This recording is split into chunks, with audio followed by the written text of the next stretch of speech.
My guests today are atheist physicist Lawrence Krauss and Christian mathematician John Lennox. They'll be familiar to anyone who's at all involved in the Christian atheist debate scene.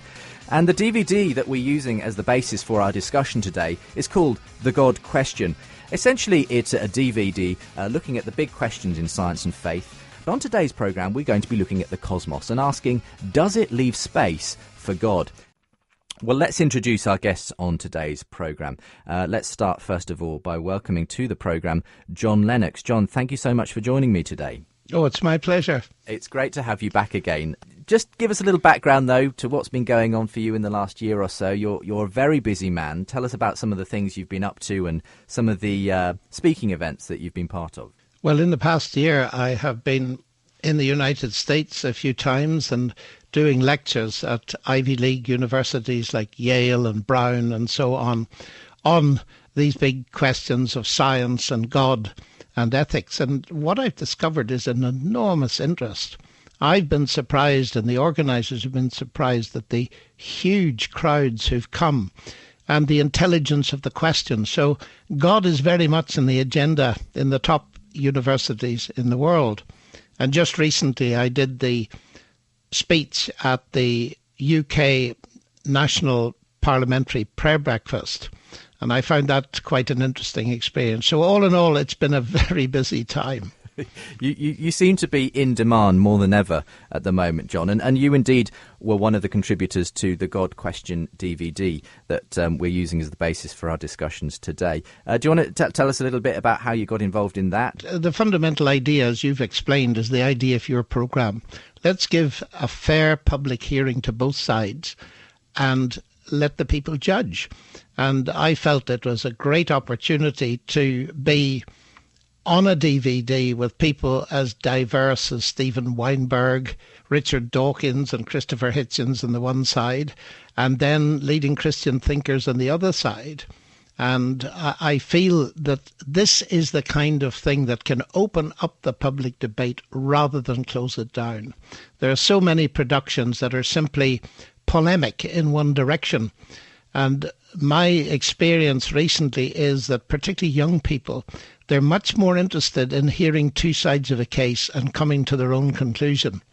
And so this is a contribution in that direction, and I think it's going to stimulate a great deal of interest. Which is perhaps instructive of why debates, particularly as a format, have become really popular among Christians and atheists. People turn out in great numbers these days for the kind of issues that many people think are sort of issues from the past, you know, the existence of God and so on. Well, I think that's right.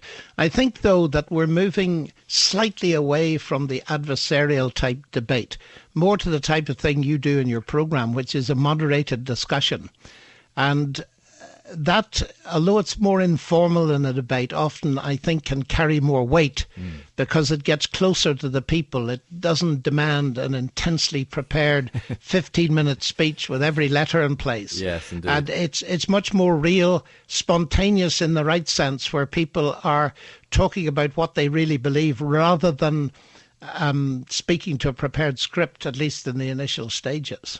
Well, there's certainly no prepared script ever on this programme, including me. But we're going to be having exactly that kind of a discussion and dialogue today. And my other guest who's joining me on the programme today is Lawrence Krauss. Thank you very much for joining me again on the programme this week to have this discussion with John Lennox on this whole issue of the cosmos and does it leave space for God. You've been involved more and more recently in discussing these issues.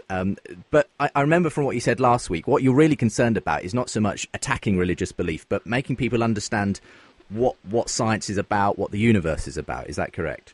Yes, and also trying to be skeptical of people misrepresenting it. But yeah, that's exactly it. That's the key thing that's important to me. That's what's worth stressing. I mean, God isn't important enough to spend any time worrying about, but the real universe is. At what point did you kind of get onto this, though? Because you are now very much seen as part of that landscape of Dawkins and Harris and Dennett and so on. What's made you of late get so involved in this particular discussion? Well, I think, things build up. I began to get involved in at least the discussion in general, actually in the United States, when I was trying to defend the teaching of evolution in school, by people who were so afraid of evolution that might attack their faith, that they'd rather their children not know how the universe actually worked and not lose their faith. And that began, and because of that, I began to get more and more exposure to people who and to people who suffered from the fact that they or their children were being the knowledge was being withheld from them because of faith, and it became clear to me that in many cases, religion and faith are the enemy of knowledge. And not in all cases, but in many cases. And, you know, I'd often said, and I still think, that science can't disprove the existence of some purpose to the universe that we don't know about. There's just no evidence of some purpose. So that aspect is true. But I realized I was being hypocritical in one sense, because while that's true, what is true is that all of the world's religions and scriptures are in complete disagreement with science. So you can have a vague deistic notion that's acceptable, but all the world's major religions, Judaism, Christianity, Islam, they're all inconsistent with science, and it's inappropriate to argue otherwise. Well, we're going to have this discussion between you and John on the programme today, and we're hearing a number of clips from this new DVD, The God Question, that's been released recently. And so what we'll do is we'll kick off with the first one, and this actually includes a little bit of John himself, who's one of the contributors on the DVD, but also Richard Dawkins and Sam Harris were featured in the videos as well. So let's hear this one as we look at whether there is a link between science and a rational creator. Newton, for instance, when he discovered his law of gravitation, he didn't say, marvellous, now I understand how the universe works, I don't need God. He did the exact opposite. He said, what a marvellous God who did it that way. What science has now achieved is an emancipation from that impulse to attribute these things to a creator. And it's a major emancipation. Science is the most hostile context in which to try to maintain these beliefs about God. To test these competing claims, we journey into the cosmos, where through observation, calculation and deduction, cosmologists have unraveled the story of its birth and development. Do such accounts shatter belief in the Creator, or provide powerful evidence for his existence? Does science leave space for God? There's no question that someone is right and someone is wrong. These are mutually incompatible descriptions of reality. So if I'm wrong, I'll be the first to admit I'm going to spend eternity in hell. Okay, so just a clip there from the God Question from the first DVD on the cosmos. We heard from Sam Harris just at the end there. John, this has been the big argument in recent decades on whether advances in science are actually squeezing any explanations that might require a God out of it, or whether actually science has raised big questions that God is an adequate explanation for. So obviously you take the latter, but do you want to just explain how that isn't what's often seen as this idea of a God of the gaps, a sort of hypothesis where God is kind of just being used to justify smaller and smaller areas that science has yet to discover? Yes, I think that's the heart of the matter, Justin, because what I see, and I see it as well in Lawrence's book, which I enjoyed reading, is that the God that they don't believe in is the God I don't believe in. That is the God of the gaps. And what is at the heart of this, I think, is a confusion over the nature of explanation. In Lawrence's book, A Universe for Nothing, I think one of the key statements is that when he comes to the question, why is there something rather than nothing, he says that he really is going to reinterpret that question. I quote, I am going to assume what this question really means to ask is, how is there something rather than nothing? How questions are really the only ones we can provide definitive answers to by studying nature. And so his concept of science is the idea that we're studying the how questions. But that leaves completely untouched the why question. Let me give an illustration of this that we can perhaps discuss. It seems to me that if you have a Ford motor car engine sitting in front of you, you can ask the scientific question of how it works and so on and so forth. But the why question is still a real question. Why did it came to be? And the answer to that question is in terms of a personal agent, Henry Ford. But the point is that that level of explanation doesn't conflict with the scientific explanation because it's an explanation of a different kind. And my impression from Richard Dawkins and Lawrence and others is they're still tilting away at the God of the gaps. They do that sometimes quite successfly, but they don't hit the real question. Okay, so go on, Lawrence. What's your response? Well, let me jump in. I've been there's so much wrong with that statement. It's hard to know where to begin. But the first point is that even in the question that John just said, it's not the fact that the Ford motor car came into existence doesn't presume an agent. It's how. It's the fact that Henry Ford had an idea. It's history. In fact, the point is that the why question, there is no why question in general. The why question is an invention. Because the why question presumes there must be purpose. But if there isn't purpose, then the question is irrelevant. So it presumes the answer before it asks the question. And so by asking why, you are immediately assuming that there's something that may not exist.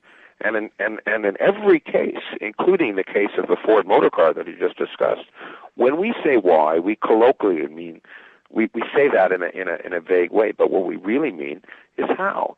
And I don't think that's the case at all. We mean why. If we ask why, it's a why of purpose.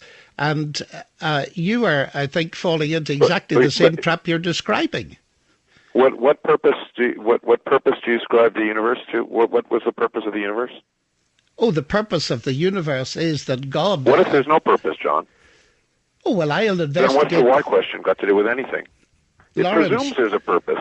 Lawrence... And so I don't see how you can start with a question that presumes that there's something that there may not be. You should ask the question, is there a purpose? Okay. And then you should ask the question... Well, of course I asked that question. And then you should ask the question, is there any evidence of purpose? Okay. Yes, exactly. If there isn't any evidence of purpose, it's a reasonable assumption that there probably is a purpose. Okay, well, let's allow John to present some evidence for purpose then.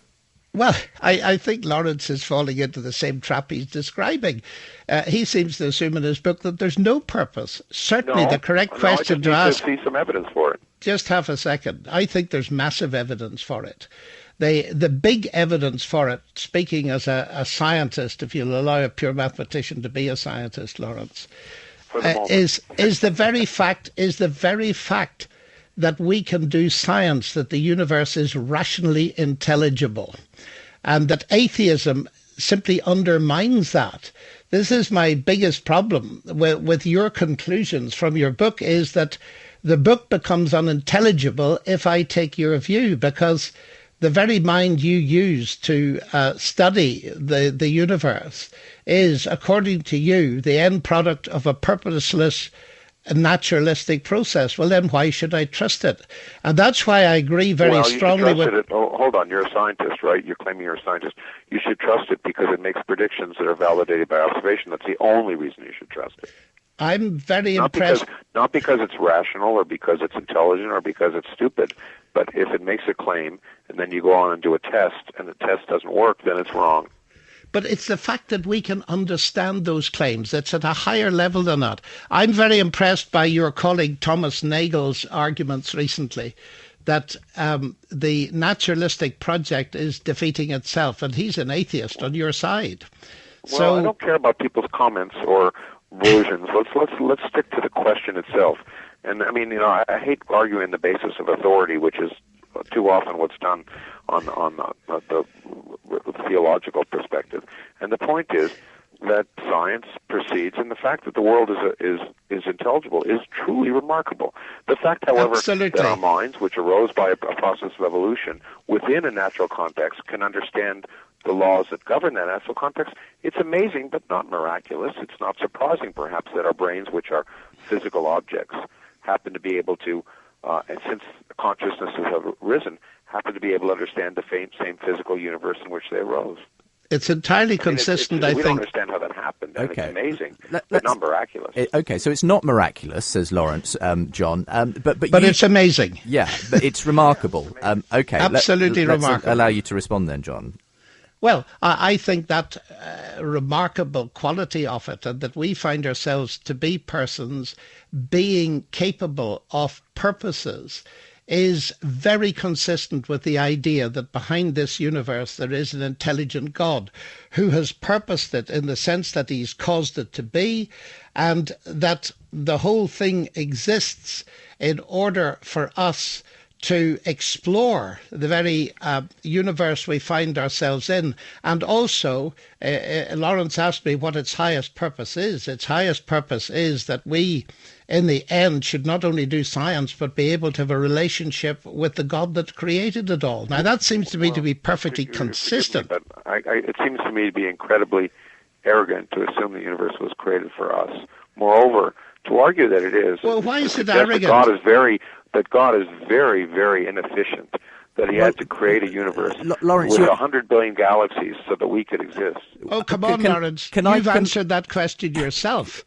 I mean, you point out in your book, I think it's in your book, but every cosmologist points it out, that in order to have the carbon in the universe in which, out of which life can be made, you have to have several generations of stars. So I think you refute your own argument of...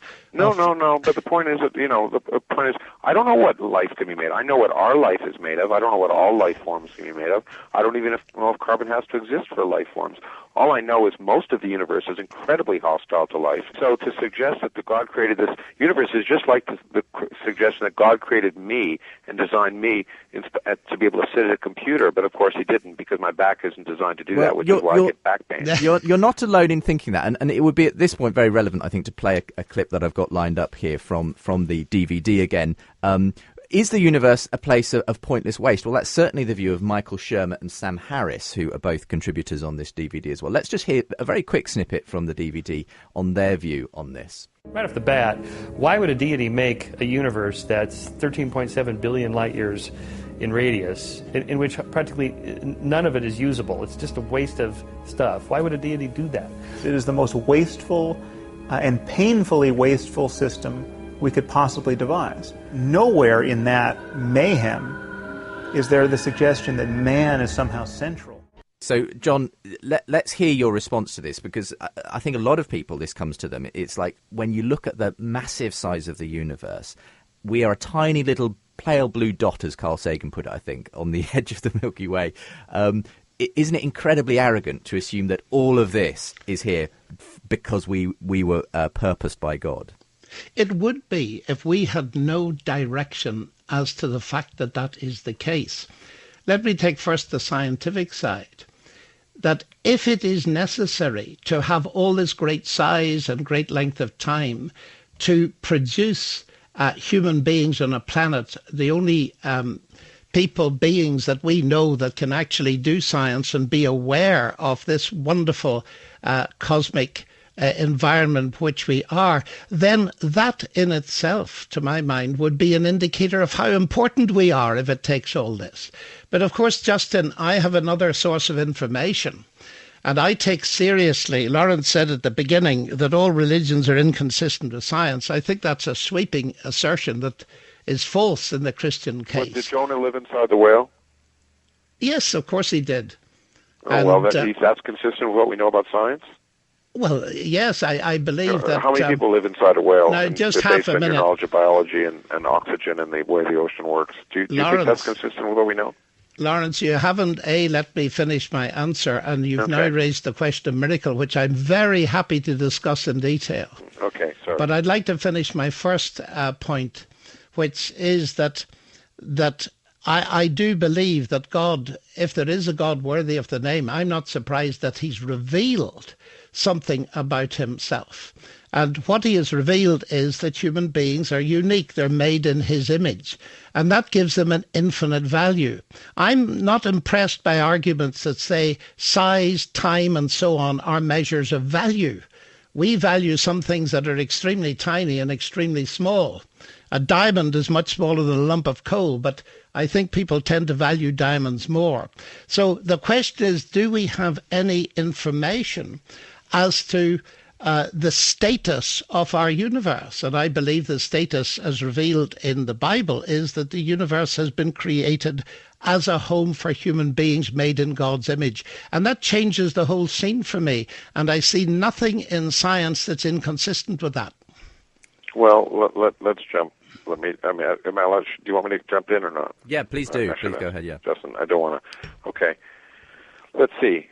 First of all, so therefore you're assuming there's not life elsewhere in the universe. There's no intelligent life. No, I'm not assuming that at all. False. That are not in the image of your God, or whichever false God deduction. that happens to be. Okay. So God then, as you would put it, created the universe for all life forms that exist. Is that a more sensible statement than the one you made about humans? No, it isn't a more sensible statement. We are ignorant about other life forms. I'm as ignorant as you are. We're told. Are they just an accessory? Are they just an accessory, and God really we're the heart of it, but they just happen to be innocent bystanders, or did God create the universe for them too? Well, clearly, let me just go back to the Christian position, which is that this is not necessarily the only world there is, and there are beings other than humans. There are angels and so on. So the answer is yes. Let's say there are intelligent life forms elsewhere in the universe. Yes, about which we know nothing, so I can make no judgment about them. But okay, that's right. But I just asked the question. So if we discovered intelligent life, would that mean that you'd give up your belief, or that these people, or that God created the universe for those people as well, those beings as well? They're not people. I would not give up my belief. I'd be fascinated, and exactly. I await the results. You wouldn't give up your belief in the spite of any evidence, John, which is part of the whole problem. That's entirely false, Lawrence. And there's the second, and so let's you're go making back a lot of assertions about my belief. Go on, Lawrence. But the second claim that somehow science is consistent is to say it's consistent as long as you give up science whenever it's inconsistent. As long as you give it up when you say, okay, well, look, the Earth, someone blew a horn and the sun stood still in the sky. Well, that's inconsistent with science. So let's just say right then and there, the laws of nature were suspended. Let's say the laws of nature are suspended here. So every time it's inconsistent, I have this incredible cop-out to say God did it. So forget God of the gaps. Your God is the God that whenever something is clearly impossible, it's okay because God did it. And so to me, that's just an intellectual cop-out and of incredible laziness. Okay, let's hear a quick response, John, and then we'll go to a quick break. Lawrence has raised the question of God intervening in the irregularities that he has created. And I think there are reasons for that. And it is absolutely not a cop-out. I think what we've got is a universe with built-in regularities created by God. And sometimes God draws attention to himself by doing something very special. Now, science can deal with irregularities brilliantly, but science has nothing to say about singularities. I think, though, that behind all this is an a priori rejection of the possibility of the supernatural that lies at the heart of atheism.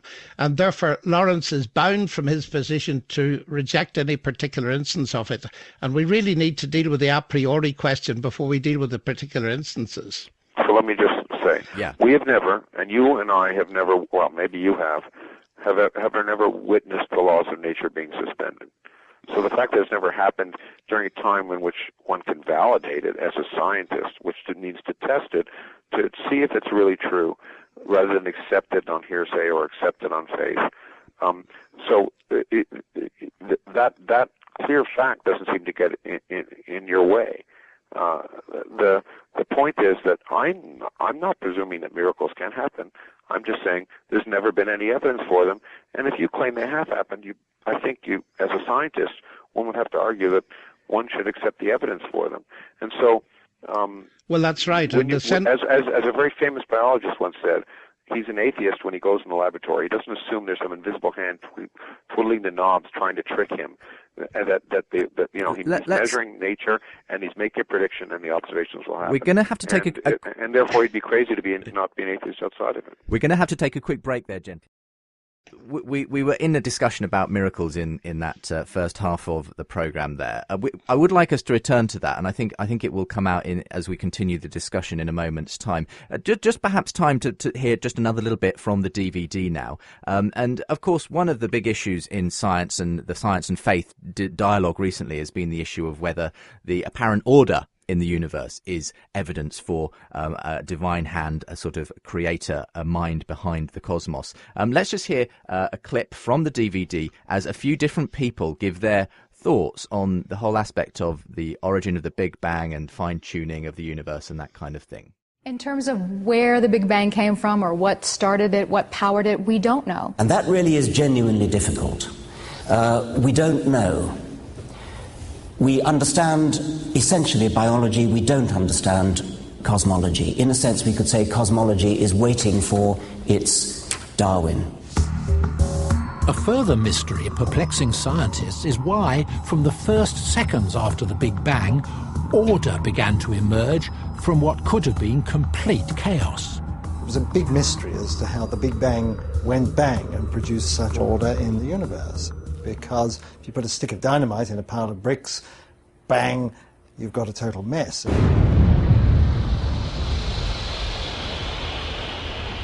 In this newly born universe, the laws of physics went immediately to work producing chemical elements that laid the foundations for life. Within 3 minutes, there was helium and hydrogen, vital for the development of stars. With stars, there can be light. With hydrogen, there could be water. With water, there could be life.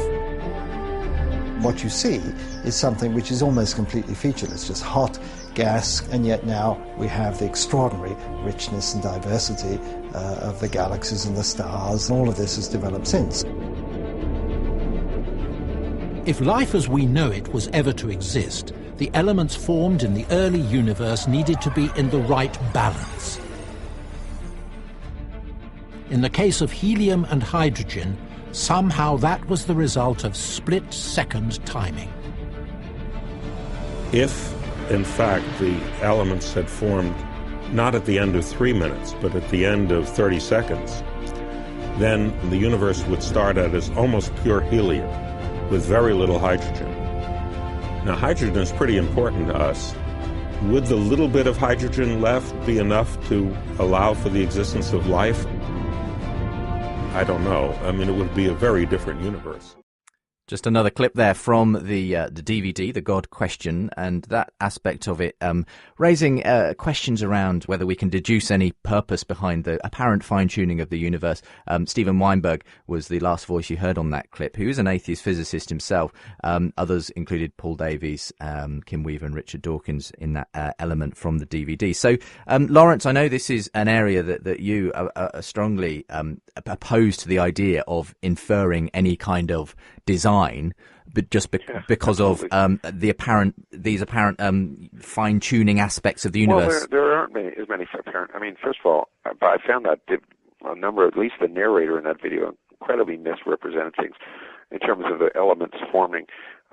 With hydrogen, by the way, you don't have water. You have to have oxygen too, in case you didn't know that. But in any case, the bottom line is that, you know, it's the same fallacy that we had before Darwin, that bees and animals, every life form seemed to be fine-tuned for its environment. Surely they were designed. But what we discovered is that simple laws of nature, in fact, that genetic diversity among the population and natural selection can produce the entire diversity of life on Earth. No design is necessary. And so we like to look for design in nature, and we like to infer things from it, but we have to be very careful about assuming that things were designed. For example, it would be very surprising to find ourselves living in a universe in which we couldn't live. We evolved in the universe with the laws of nature that exist now. So it's not too surprising that our existence is contingent on those laws and the nature of the universe. But you could ask the question, could things be very different and still have intelligent life? And the answer is quite possibly. And we don't know anything about the nature of life. So to assume that the universe is fine-tuned for life is to assume that we are the only kinds of life that can exist, which is an incredibly ridiculous assumption. That's the first thing. Let me just jump in one more thing and say the second thing is that this fine-tuning in many cases is nonsense. There are certain quantities which were they different, we would not be here. But that's not fine-tuning. Because most of the universe, as I point out, the universe could be much better tuned for life than it is.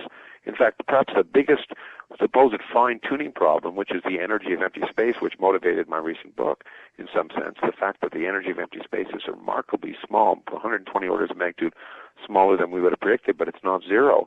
Some people said, well, that's amazing because that's fine-tuned for life. Well, if it were exactly zero, which is which is a complete non-fine-tuned number, it's what everyone thought the number was, it would, because of laws of symmetry in mathematics, you could easily explain zero, then there'd be much more life in the universe. So if the universe is fine-tuned for life, then God did a pretty rotten job of fine-tuning it. Okay, well, two objections there, and so let's let John take them in turn. Firstly, well, we're here. It's no surprise that we then find ourselves in a universe fine-tuned for our existence, or else we wouldn't be witnessing it, and so on. And who knows what could have happened with a different set of values, perhaps different forms of life. What's your response to that, John?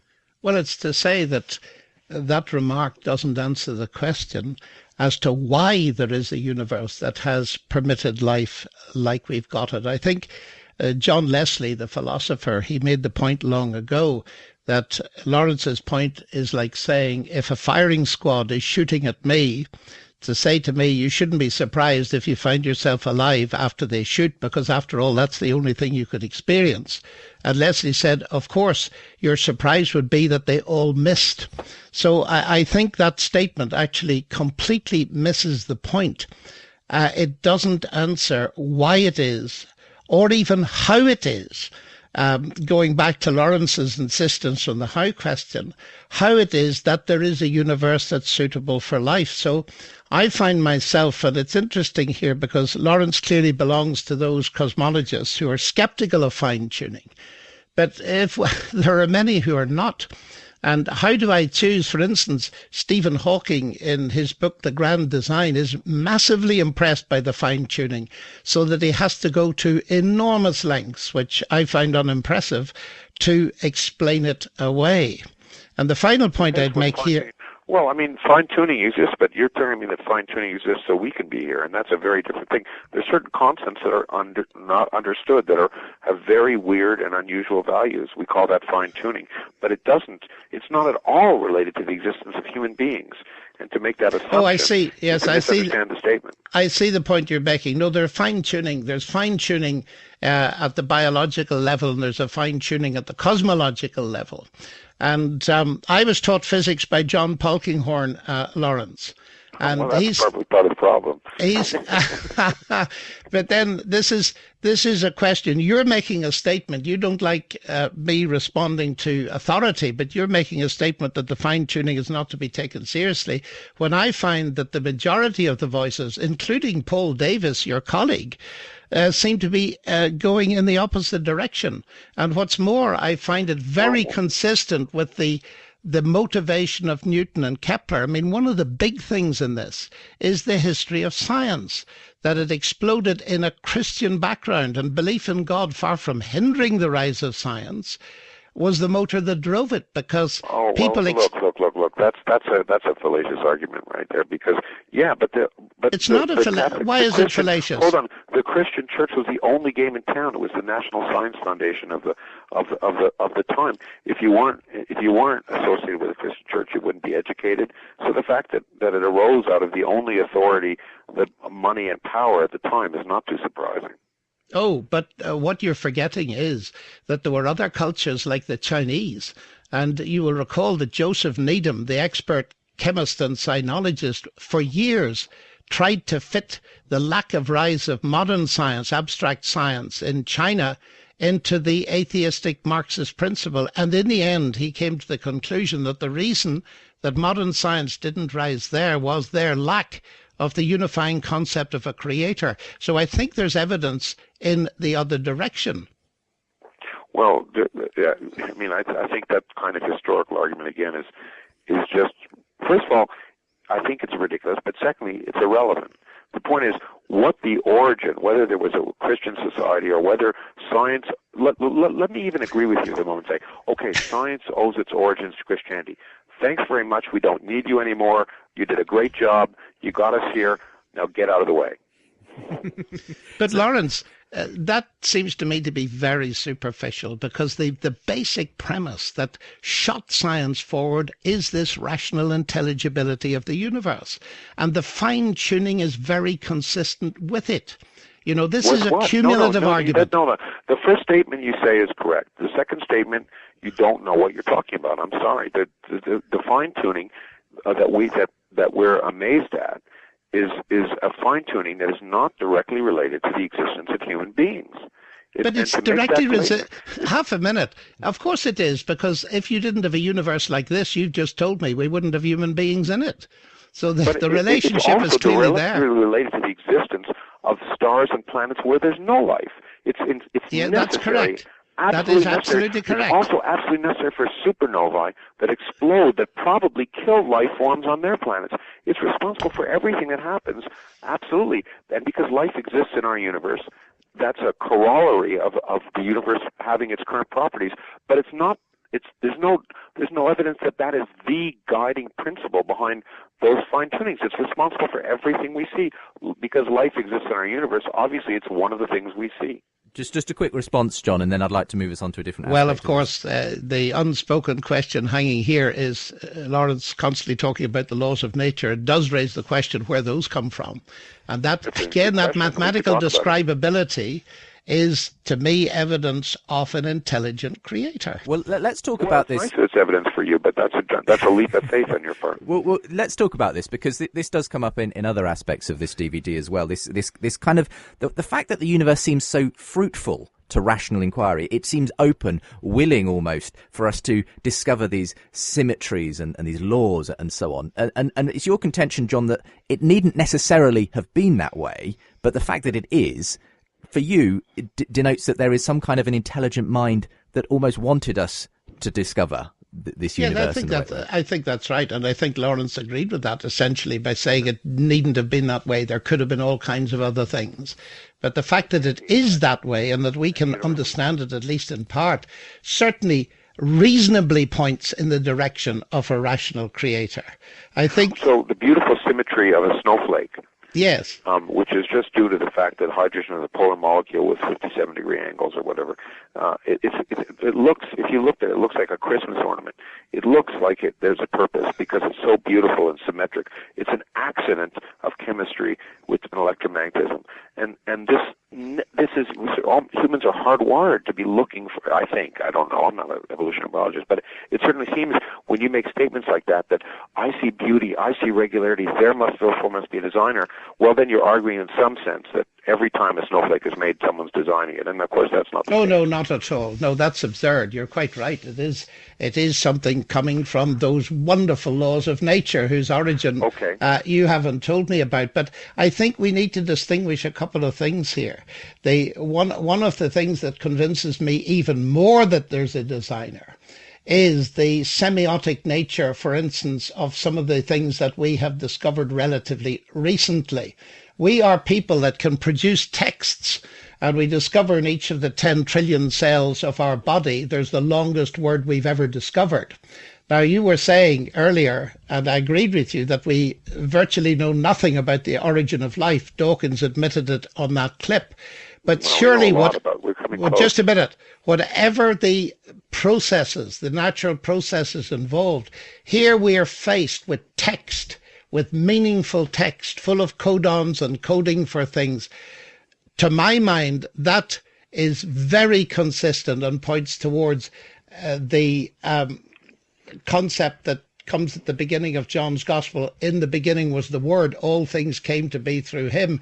That, in other words, information, design, code are primary and mass energy are secondary. You turn it round and you have mass energy primary and mind and everything else derivative. And that's where we fundamentally Most disagree. of the universe doesn't have genes. Well, as far as we know, no, we're talking about the living world. On Earth have a genetic code. You're absolutely correct. Whether it's unique in the universe, we don't know about. So most of the universe doesn't involve those little ACT the little bit code, which is incredible for biology. So to argue that it's a central guiding force of the universe is to once again put us at the center of the universe. And I think, John, that's what you're doing. You have taken a giant leap backwards and argued that we are the center of the universe. And one of the great things about science is it's shown we're not. I was never expecting you guys to get into agreement on whether there was a design behind the cosmos and so on. But it's been fascinating to hear your different perspectives on this and whether the apparent fine-tuning of the universe is suggestive of a mind behind it. Of course, the other big issue that has been, at the forefront of things has been this issue of whether the Big Bang, the fact that the latest theories appear to suggest a beginning point to the universe, suggests that there was something beyond that to start it off. And indeed, of course, this was the subject of your most recent book that we had you on this program for last year, Lawrence, A Universe from Nothing. Is it possible to speak of the universe coming into existence literally from nothing? Well, it's an issue that, again, the DVD on the cosmos from the God question does address. Let's just hear another short clip from this. This includes speakers such as Peter Atkins, Alexander Vilenkin and others as they look at the possibility of a universe from nothing. If God didn't cause the universe to exist, what did? What science cannot yet do, and one day I think it will have to turn to doing, is thinking about how a universe can come into existence without intervention, from absolutely nothing, without a creator. And that's going to be really tough for science. There is one answer that appears to avoid this problem. The idea is that the universe could be spontaneously created out of nothing. To understand how a universe might be created out of nothing, we must turn to the theory of quantum mechanics. It describes how, in the tiny world of the atom, small particles seem to appear and disappear for no obvious reason. Apparently absurd. Imagine if, in our everyday world, people appeared and disappeared without obvious cause, and yet the theory of quantum mechanics describes how this can happen at the atomic level, and that might offer an alternative to a creator. There is no question that our universe is quantum mechanical. If you ask what caused this universe to pop out, there is no cause, there is just probability for this to happen, and so it happens. It could be that if a kind of chaotic universe tumbled out of nothing, then it wouldn't survive. It would just collapse back to real nothing. And it may be that our universe happens to be that happy chance of nothing transforming itself into what seems to be something that seems to persist. But still the question remains. Could a universe really come from absolutely nothing? We still have to have some physics. We still have to have a universe-generating mechanism with all sorts of properties. We still have to have a means of distributing laws among the universes that get created. The thing is, our horizon for what we can see only encompasses our universe. So if there were another one, or many, the question is, how would we see them?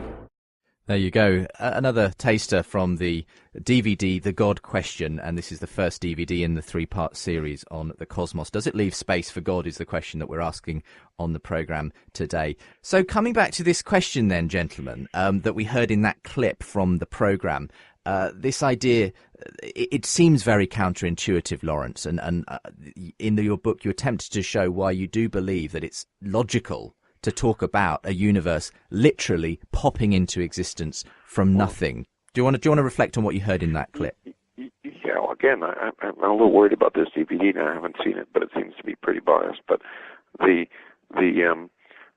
use the word believe there, and I try not to use the word believe as a scientist. But what I tried to show is that, and what was discussed a little bit in that DVD, is remarkably, first of all, not only is it plausible that the universe could be created from no universe, but interestingly, and this was a central point of my book, if you ask what would be the characteristics of a universe that would have come from nothing by the laws of physics, at least as we understand, that those of the universe, the characteristics of the universe would be precisely the characteristics of the universe we observe.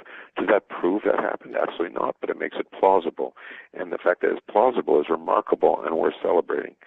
Now, the point is that we don't understand the ultimate laws of physics, so what we're doing is speculating on this, but we have had revolutionary developments in our observational understanding and our theoretical underpinning that have allowed us at least to get to the threshold of realizing that it's plausible. It, first of all, seems like a miracle.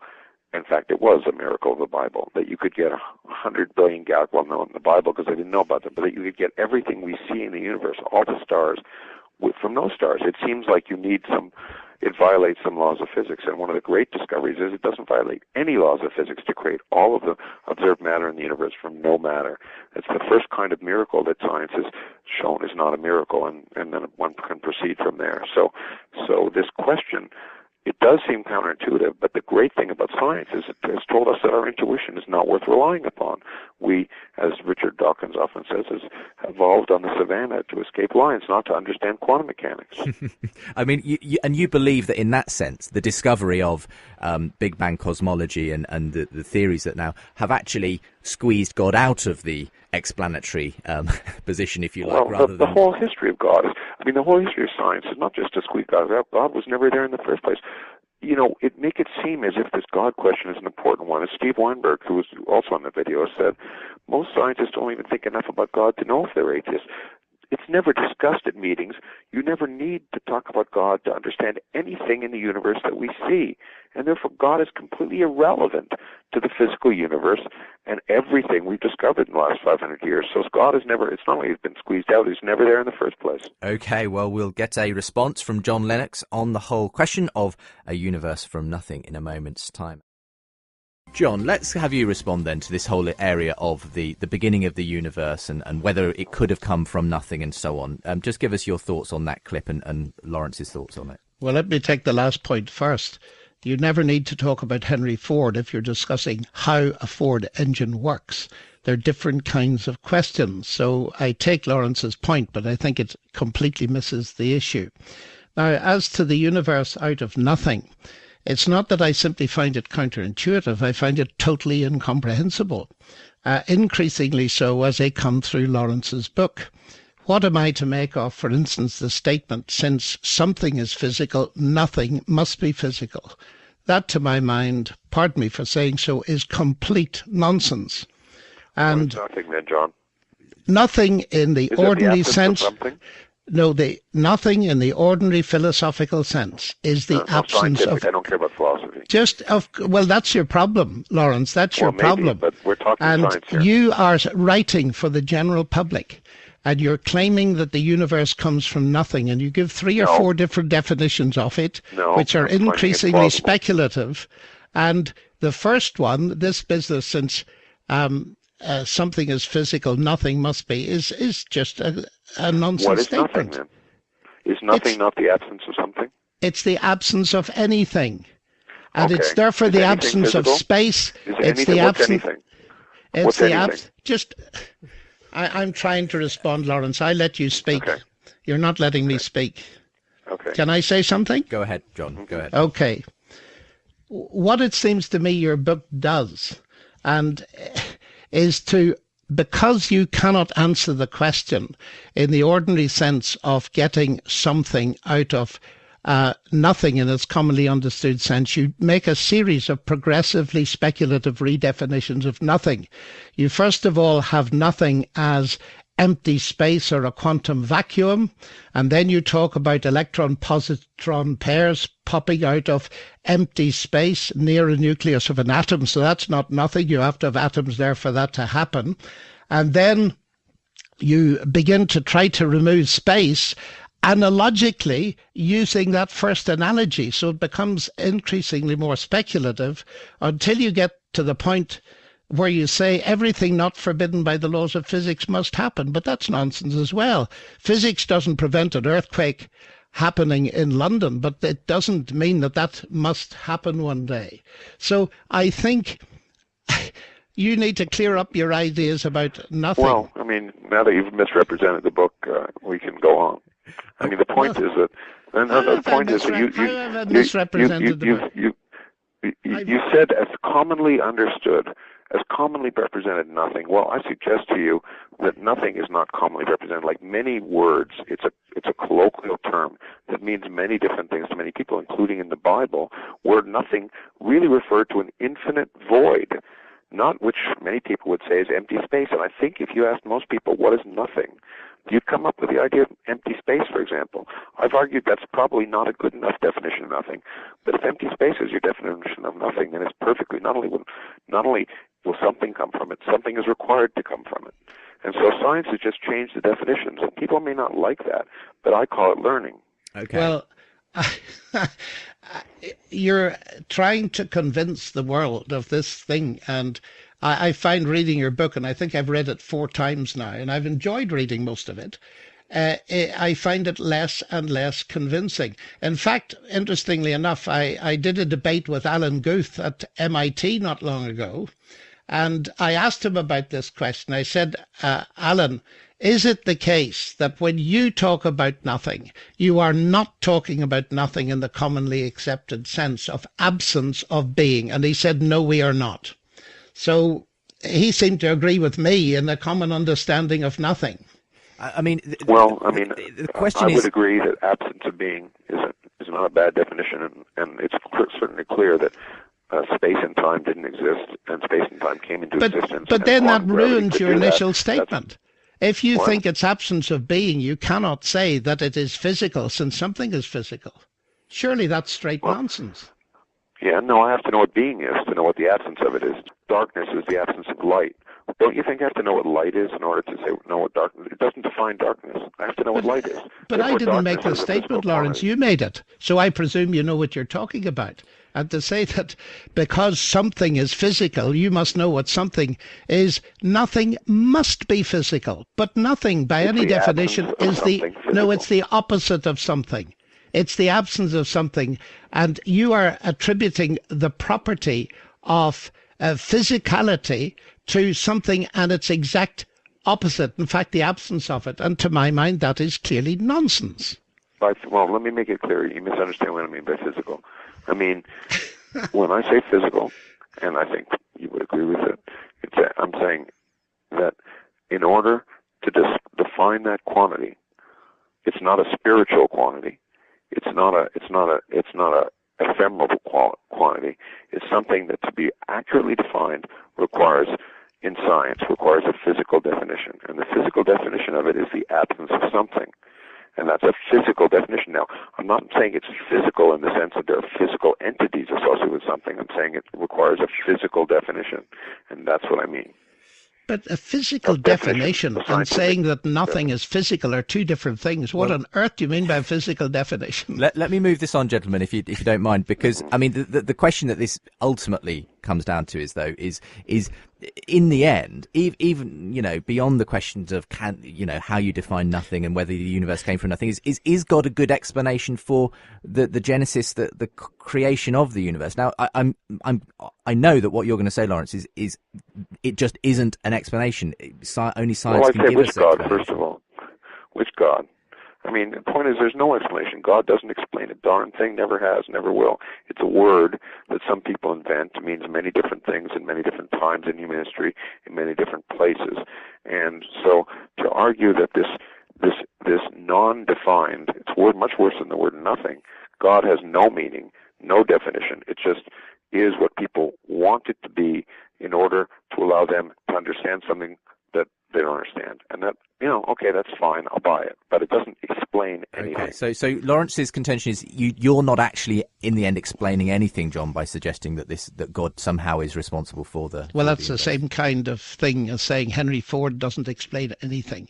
The point is there are certain things in our universe that do not carry, I believe, a reductionistic explanation.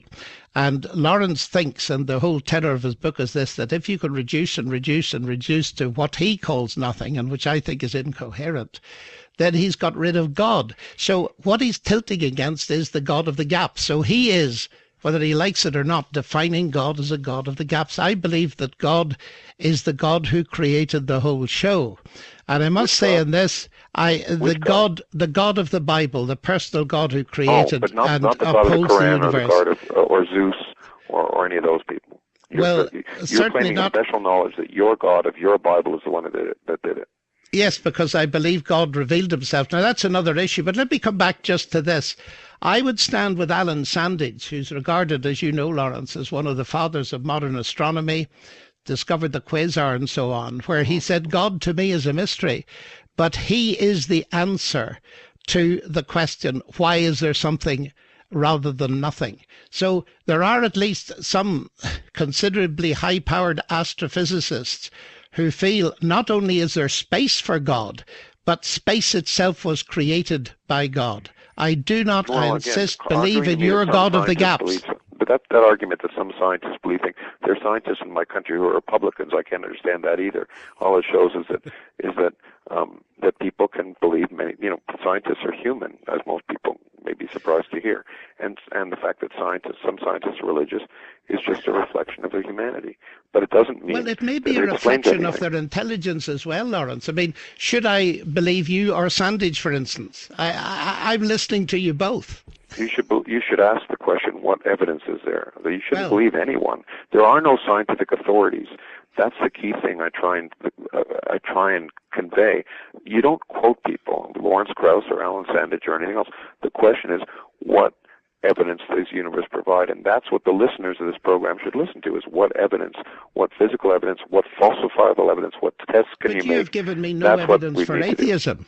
In fact, your book has helped confirm my faith, because your book, written from an atheist perspective, is actually tilting at exactly what I thought it would tilt against, a God of the gaps. You don't admit the why question. There's no God, by the way. No, I know you don't. You need a God to create a universe. That's all I asked the question. And suddenly people like you insist that that's a statement of fundamentalist atheism, when to me, asking the question, the fact that it threatens people like you, suggests that you have something to be threatened by. It doesn't threaten me in the slightest. Well, I never made the statement. You say it's an atheist book. You find the statements in there that there is no God. You find me one statement that there's no God in that book. Are you not an atheist? Okay, I just say, look, is it based on what we know about the universe? Is there any evidence that you need a God to do it? And the answer is, at this point, no. And it's remarkable and worth celebrating. And I think that and just asking the question. You're celebrating that there's no God necessary. Sorry. You're celebrating that no God is necessary. Oh, personally, I think it's great, but that's irrelevant. Well, it's been fascinating, gentlemen. I'm obviously it's come around again at the end here to this question of whether we need explanations that go beyond a sort of reductionistic natural explanations, and are those the only kind of valid explanations as well? I suspect we probably haven't had time to go into the ins and outs of why, Lawrence, perhaps you don't see that God could ever be an explanation anyway in and of itself. But that I resent the idea of reductionism as all being reduced to reductionism. That's not that. But anyway, that's for another program. Well, maybe it is. Well, there's another thing for another program as well, Lawrence. Don't get the impression that my belief in God depends on the solution of the question, why is there something rather than nothing?